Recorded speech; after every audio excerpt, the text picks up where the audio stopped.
Hello friends, welcome to my channel. आम रस बनाने के लिए मैंने आम ले लिया है।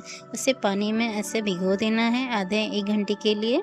ऐसा करने से आम में जो गर्मी होती है वो निकल जाती है और उससे कोई भी नुकसान नहीं होता है।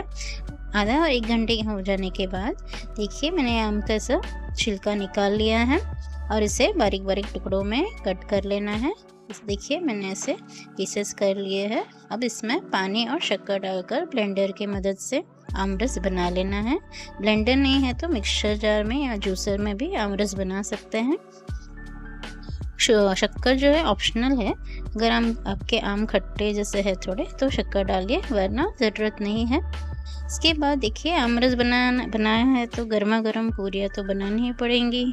देखिए मैंने मसाला पूरी बनानी शुरू कर दी है। इसके बारे में मैंने डिस्क्रिप्शन में डिटेल में दे दिया है, तो आप चेक कर सकते हैं।